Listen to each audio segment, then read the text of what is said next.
Assalamualaikum warahmatullahi wabarakatuh. Izin Pak, kami dari kelompok 6 yang beranggotakan Ulan, Jalfa, Salwa, Eko, Ida, Jonathan, Bayu, Timothy, Tasya, dan saya sendiri Elizabeth. Di sini kami akan mendiskusikan tentang musik genre hip hop dangdut di Indonesia. Mungkin langsung saja kepada teman-teman. Oke, jadi yang pertama hip hop dangdut ya. Jadi penjelasan yang pertama dulu yang hip hop. Hip hop itu kan budaya genre Amerika 70-an ya, dari Bronx, low class lah, dari orang-orang kulit hitam ya, Amerikan yang sebenarnya campuran King itu bahasa mudanya rap ya, rap 70-an yang dicampur sama beatbox sama campuran breakdance ya. Jadi sebenarnya hip hop tuh dasarnya itu dulu, fondasi awalnya.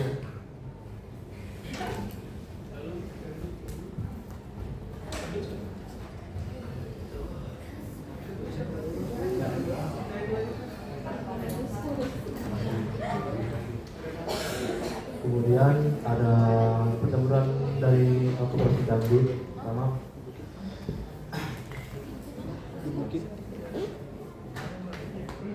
dangdut itu adalah genre musik populer Indonesia yang terakhir dari perpaduan musik Melayu, India, Hindustani, dan Arab dengan ciri khas bunyi kedang tabla dangdut. Kemudian ada juga kalau dangdut itu bahasanya vokal yang berciri khas, kayak suling, cengkoknya yang khas.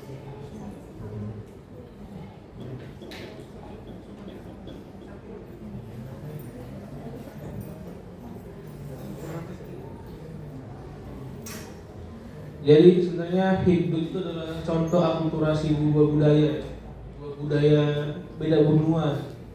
Yang pertama dari Asia dan satu dari Eropa. Jadi gaya akulturasi ini ya cukup unik, jarang ditemui. Yang dimana kan beda banget ya dari dangdut ke hip hop gitu. Walaupun sama-sama ngebeat gitu. Mungkin itu persamaannya mungkin ngebeatnya itu. Jadi langsung ke pertanyaannya pertama.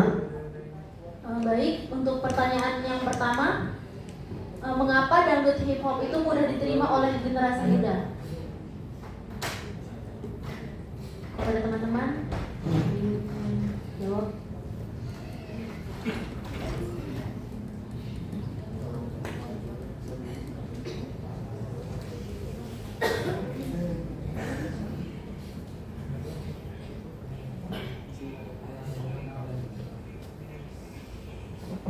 Apa tadi soalnya untuk diulang?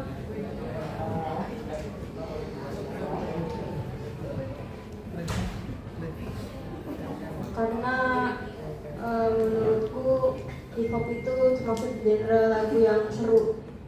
Mungkin itu sebabnya kenapa anak muda zaman sekarang bisa menerima genre lagu hip hop.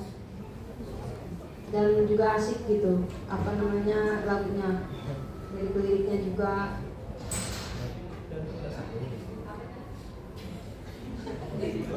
Menurutku itu Tasya.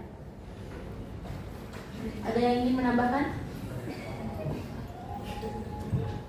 Baik, sebelumnya ingin menambahkan kami mengangkat isu hip-hop ini karena akhir-akhir ini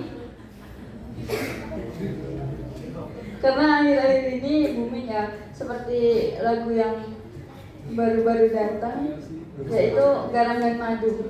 Nah, buat pertanyaan Tasya kan ya, kenapa musik genre hip-hop ini bisa masuk ke generasi-generasi zaman sekarang?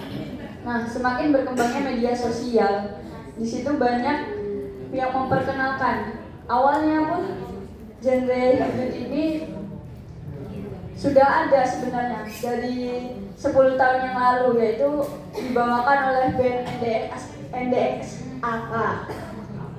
Nah, sebelum booming juga, NDX AK ini boomingnya di 2023 juga karena viralnya di media sosial. Ada lagi? Ya, enggak lah. Baik, untuk teman-teman ada yang ingin bertanya mengenai pertanyaan ini? Atau menanggapi? Lanjut ke pertanyaan kedua ya. Bagaimana peran media sosial dalam popularitas dangdut hip hop? Iya, izin menjawab yang itu. Jadi media sosial tuh nggak hanya dangdut hip hop aja yang bikin viral. Semua jenis genre juga bisa viral di media sosial. Mau sampai musik yang nggak ada di Indonesia pun orang bisa viral gitu kan. Jadi sebenarnya acara media sosial itu kan sebenarnya adalah tempat untuk bertukar informasi. Jadi bisa aja kalau semua informasi nggak harus juga musik bisa diketahui banyak orang, banyak khalayak umum gitu. Ada yang mau nambahin teman-teman?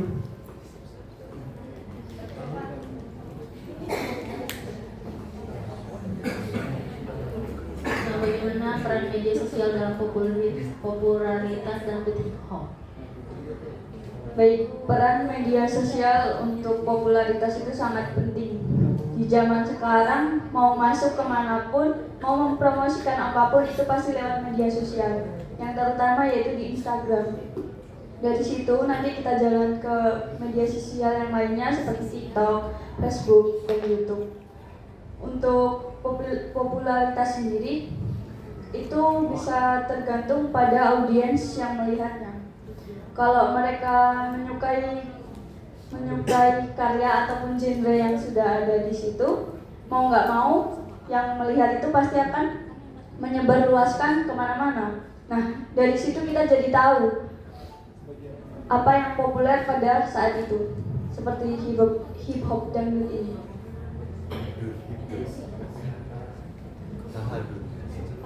Ada yang ingin menambahkan? Baik, untuk Sugandi, boleh? Oke, izin bertanya ya kepada kelompok 6. Jadi isu yang kalian angkat ini tentang dangdut hip hop ya. Nah, dan tadi kan sudah disampaikan bahwasanya ini percampuran antara dua genre kan. Nah, pada musik dangdut ini kan ada dua genre. Nah, menurut kalian pada karyanya itu lebih dominan ke dangdutnya apa ke popnya? Nah, kalau ke dangdut itu dari mananya? Kalau ke pop itu di mananya? Oke, baik. Pertanyaan bagus bang. Jadi sebenarnya ini unik ya. Walaupun percampuran dua, tapi nggak 50-50 gitu. Tetap kalau di Indonesia pasti lakunya pasti dangdut ya. Nggak mungkin lah ya 70%-nya hip hop. Iya, jadi misalnya kayak lagunya Garam dan Madu itu ya, sangat kedengaran banget kan kendangnya itu. Kendang itu bener-bener jadi di depan gitu. Hip hopnya hampir nggak kedengeran sama sekali. Cuma tetap aja hip hopnya masih di dalam skena situ gitu.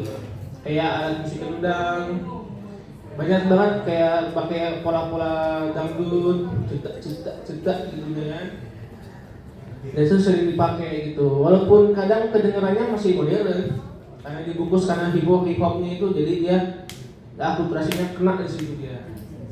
Gimana bang?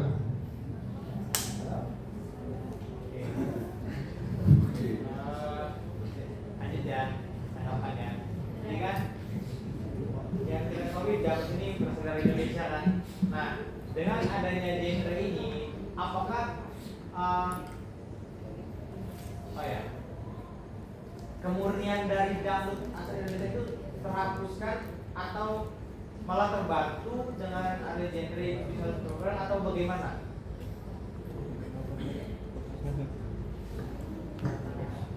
Baik Bang, izin menanggapi. Untuk apa? Boleh diulang? Ini kan musik dangdut, ini kan bahasa Indonesia kan. Jadi dengan adanya genre pop ini, apakah kemurnian dari dangdutnya itu luntur atau justru meningkat dengan adanya genre baru itu? Baik. Nah, untuk kemurnian dangdut itu pasti ada sendiri dong. Maksudnya dangdut ya dangdut sendiri. Buat ningkatin popularitas itu tadi yang pertanyaannya Bang Gati itu, pasti dari kalangan Gen Z ini kan banyak yang tidak mengenal dangdut lagi gitu loh, tidak banyak yang nggak dengerin lagu dangdut lagi. Nah, dari situ pun kita bisa denger lagu dangdut lagi gitu loh. Nah, dari situ kita nanti bisa menjalar, kepo nih dangdut yang sebenarnya tuh kayak mana. Jadi dari situ bisa mancing kita buat tahu atau menjelajah dangdut yang asli lagi. Berarti secara langsung dangdut yang asli itu luntur dari genre. Enggak juga Bang, karena musik dangdut di Indonesia tetap ada, tetap masih jalan sampai sekarang. Dan acara kontes dangdut pun masih ada.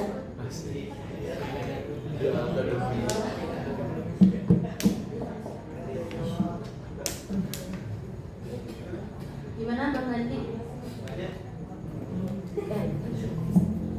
Cukup?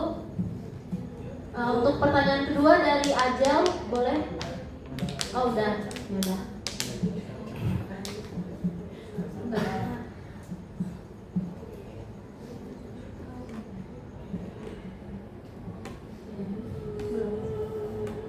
Lanjut untuk yang ketiga, apakah dangdut hip hop ini termasuk bentuk apropriasi atau kreativitas budaya atau bukan?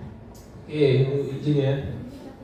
Saya melihat malah fenomena ini adalah fenomena kemunduran.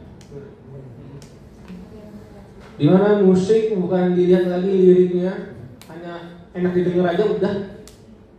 Padahal liriknya sama sekali nggak mendidik sama sekali ya. Apaan lirik berhubungan kayak gitu kan? Jadi jelas sebenarnya. Cuman ya orang senang karena enak didengar aja. Di mana-mana dengar bisa joget aman. Padahal enggak ya. Di sini saya melihat kemunduran bahwa masyarakat sebenarnya walaupun dia dengar dia acuh gitu. Tahu salah tapi bodo amat gitu. Itu kan termasuk kemunduran ya. Sebenarnya ini bukan inovasi yang baik menurut saya seperti itu. Apalagi kalau dimana ini kan pasti yang anak-anak di bawah umur sudah sangat-sangat sering mendengarkan lagu-lagu yang jenis seperti ini. Jadi sudah banyak sekali kabar-kabar yang buruk mengenai viralnya genre hipdut ini. Walaupun dia bagus dalam segi estetikanya, udah mencampurkan banyak hal gitu ya, udah EDM lah dan lain-lain. Cuman ya bentuk dari hasil produknya ini ya menciptakan suatu hal yang tidak bisa dibenarkan lah menurut saya begitu.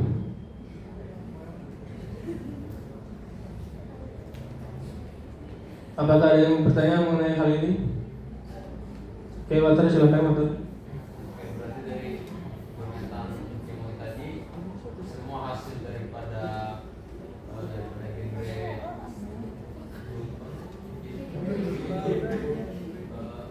bagus berarti semuanya hasilnya. Ya. Sebenarnya bukan yang semuanya ya, saya nggak bilang semuanya, tapi yang lagi viral ini kayak garam dan madu dan lain-lain itu kan orang kan lihatnya yang common sense ya, yang besarnya dulu. Oh, kalau garam madu itu hidup, berarti hidup tuh kayak gitu semua ya.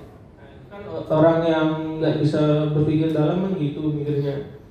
Saya dari general aja dulu awalnya gitu. Sebenarnya enggak, sebenarnya itu cuman saya lihat itu yang viral aja. Karena yang viral pasti banyak orang lihat kan. Kalau cuma orang-orang pinter yang lihat doang kan nggak ngapain saya pikirin gitu. Tapi karena ini banyak yang nggak tahu, itu yang menciptakan suatu dilema itu. Begitu Water. Bagaimana Water? Ada yang mau bertanya lagi, kawan-kawan?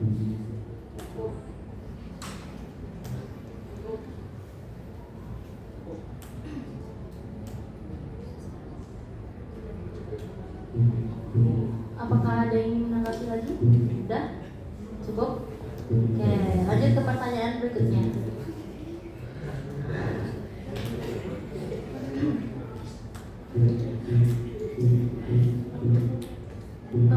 Apa sih kelebihan dan kekurangan dari genre musik dangdut hip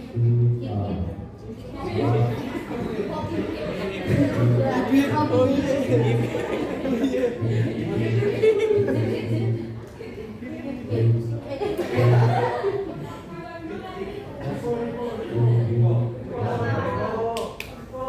Boleh diulang?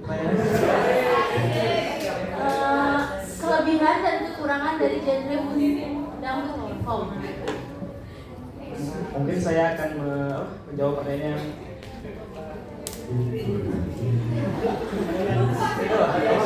kelebihan dari hipdutnya. Menurut saya kelebihan hipdut sendiri itu mulai dari Genza sendiri, dia kan suka dengan musik-musik yang berbau enak Pak, yang bisa dibuat goyang, emosi. Nah itu, nah menurut saya itu kelebihannya buat menarik Genza untuk ke arah genre hipdut. Buat kekurangannya sendiri mungkin menurut saya kekurangannya sih mungkin dari segi liriknya ya, yang mengandung unsur sara atau berbau dengan kedewasaan, itu menurut saya kurang sih untuk didengar oleh anak bawahnya.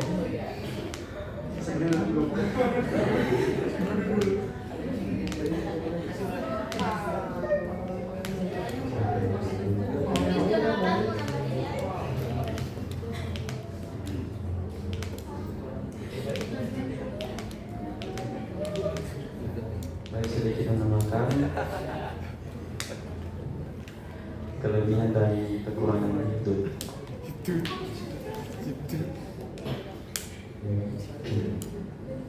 Nah, kelebihannya adalah salah satunya itu popularitas tadi.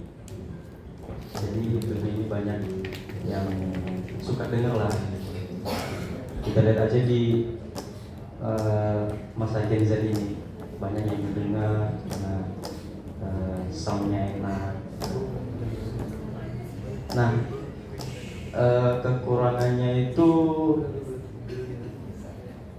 lebih ke genrenya sih yang nggak Indonesia banget lagi.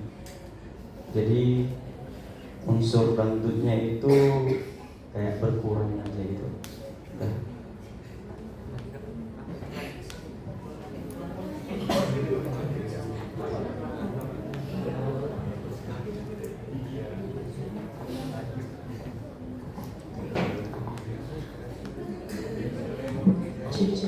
Oke, jadi izin menambahkan. Jadi untuk kelebihan dari genre hip hop dangdut ini itu mungkin bukan dari beberapa lagunya ya, mungkin dari misalkan lagu NDXAK itu bahasa itu menggunakan bahasa Jawa. Nah mungkin itu mengembangkan budaya di situ. Nah kalau untuk kekurangannya, yaitu tadi yang bilang sama Rivo, bahwasanya ada beberapa lagu yang itu mengandung unsur saranya, kayak misalkan Garam dan Madu itu ada beberapa part lirik di mana itu mengandung unsur sara. Jadi sebetulnya tergantung dari lagunya. Untuk mungkin segitu.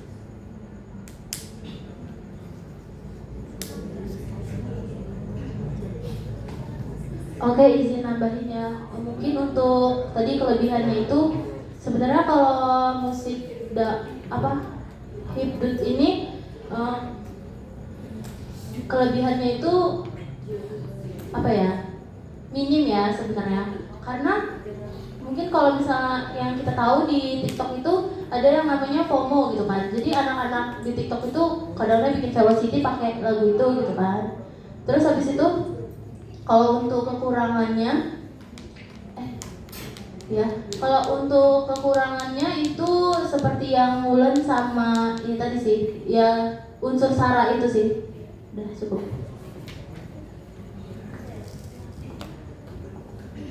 Oke, dari teman-teman yang lain ada yang mau nambahkan atau bertanya lagi? Cukup. Baik, kalau dirasa cukup mungkin itu saja penjelasan dari kelompok 6. Izin kembalikan untuk kepada Bapak. Ayo,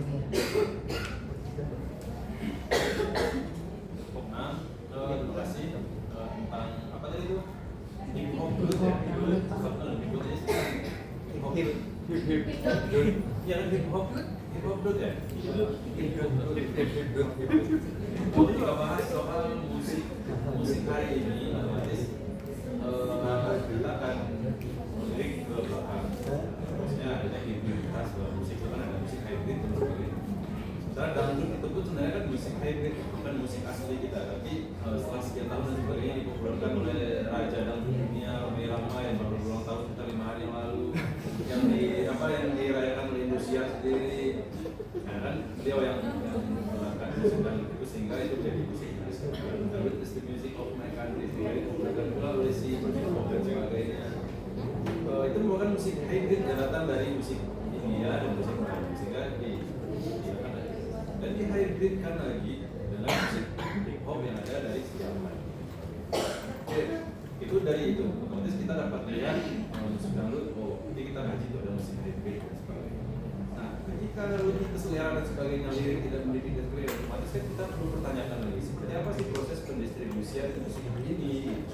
Apakah proses pendistribusian musik ini lewat melalui label kan, kayak Chorus Musik atau Musik Bagus yang punya Glenn Fredly, atau mungkin dia tergolong dalam musik indie, dia mendistribusikan sendiri, upload ke SoundOn dan sebagainya, otomatis keluar di Alpha Pop yang kita punya sehingga dia populer, sehingga beberapa hal-hal itu tidak terfilter, tidak ada penyaringan, tidak ada proses penyaringan dari si label itu. Otomatis kan lahirlah musik-musik yang mungkin secara kritik banyak orang yang mengkritik dari segi lirik, dari segi hal-hal yang lain itu kan banyak tuh, kita perlu mencari tahu di hal bisa jadi dia merupakan musik indie, dia produce sendiri dan dia distribusikan sendiri dan dia punya masa sendiri, dia punya dana, dia perform sendiri sehingga memperkenalkan musiknya, dia masuk ke TikTok, masuk ke dan sebagainya, mereka lebih tahu pasar mungkin daripada si label dan sebagainya. Nah yang terakhir, dan juga isu yang menarik ini isu sudah lama sebenarnya, cuma sampai sekarang saya pikir masih sangat menarik. Di dangdut itu sendiri walaupun liriknya itu sedih, tapi kan tetap kita joget.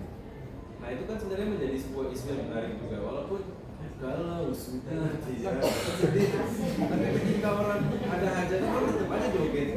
Malah kalau ketika si musiknya ini bikin orang lupa terhadap makna dari lirik itu, nah sebenarnya sudah bikin orang nikmatin musiknya, karena nikmatin liriknya. Nah itu kan jadi sebuah pertanyaan. Banyak hal sebenarnya yang bisa teman-teman peserta ini pertanyakan sebenarnya, tapi mungkin sudah sangat lelah sampai hari ini, tapi cukup alhamdulillah kita sampai juga di penghujung kegiatan ini.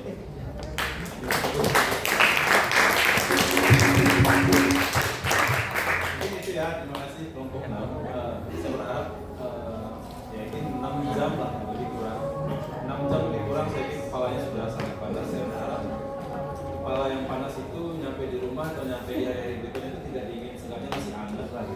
Jadi untuk bikin panas lagi nggak susah. Saya berharap di beberapa kesempatan lain atau kuliah lain saya berharap kritisnya tetap dijaga, ya, karena anak muda itu diharapkan yang kritisnya itu. Apalagi mahasiswa seni, kalau nggak kita hancur, hal-hal yang lain kalau kita nggak ada yang kritis. Harapannya begitu. Mungkin juga terakhir ini, sekalian ada azan juga terakhir. Nanti nilai ini bukan saya yang input, nanti saya akan store ke Pak Arya selaku PJ mata kuliahnya. Jadi nilai beberapa teman-teman yang ada di grup drive sama rekaman nilai hari ini saya akan share ke beliau nanti. Begitu juga silakan berdoa sekencang-kencangnya dengan versi masing-masing, semoga mendapatkan nilai terbaik. Kalau saya berharap teman-teman semuanya lulus dengan nilai terbaik. Terus terang saya agak kesal di awal karena sudah jadi jam 10 pagi, sudah standby di sini habis rokok setengah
ya. Terima kasih teman-teman, terima kasih semangatnya, terima kasih energi positifnya hari ini. Jaga selalu kritisnya. Karena mungkin semester depan kita akan melihat apresiasi dan kritik